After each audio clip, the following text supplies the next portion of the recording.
സഹോദരങ്ങൾ, ഇത് പറയുന്നത് ഇവിടെയാണ് ദാമ്പത്യത്തിന്റെ മഹിതമായ മാതൃകയാകേണ്ടത്. അബൂ സലമ കുറച്ചു കാലം കഴിഞ്ഞ് വഫാത്തായി പോയി.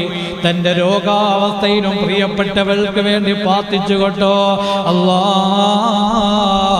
എന്റെ ഉമ്മു സലമയ്ക്ക് നല്ലൊരു ദാമ്പത്യം കൊടുക്കണേ അല്ലാ. അബൂ സലമയുടെ വഫാത്തിന് ശേഷം ഈ ദിക്ർ പതിവാക്കുമായിരുന്നു. വാപ്പമാരെ പഠിച്ചു വെച്ചുകൊള്ളുക. ഏതാണ് ഒരു മുസീബത്ത് വരുമ്പോ അല്ലാഹുമ്മ അജിർനി ഫീ മുസീബത്തി, എനിക്കുണ്ടായ പരീക്ഷണത്തിന് കൂലി തരണേ അല്ലാ, അതിനേക്കാൾ എനിക്ക് അനുഗ്രഹം പകരം തരണേ അല്ലാ. ഇദ്ദയിരിക്കുകയാണ്. ഉമ്മു സലമയുടെ ഭർത്താവ് അബൂ സലമ മരണപ്പെട്ടു പോയി. പ്രിയപ്പെട്ടവള് ഇദ്ദയിരിക്കുകയാ. ഒരുപാട് ദുആയും ദിക്റുമായി അബൂ സലമയ്ക്ക് വേണ്ടി ദുആ ചെയ്തപ്പോ അബൂ സലമ പറഞ്ഞു കൊടുത്ത ഈ ദിക്ർ ചൊല്ലുകയാ.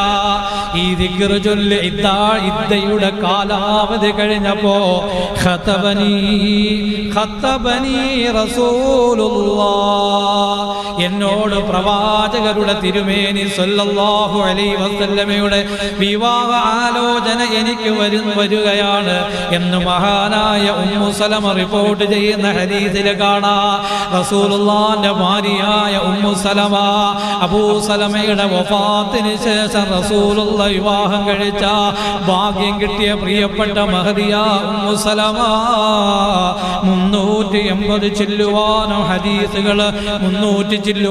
ഹദീസുകൾ റസൂലുള്ളാഹിൽ നിന്ന് റിപ്പോർട്ട് ചെയ്ത പ്രിയപ്പെട്ട മഹദിയാണ് ഉമ്മു സലമ. താഹ റസൂലുള്ളാഹി തിങ്കൾ ഹബീബുള്ളാഹി സ്വല്ലല്ലാഹു അലൈഹി വസല്ലം.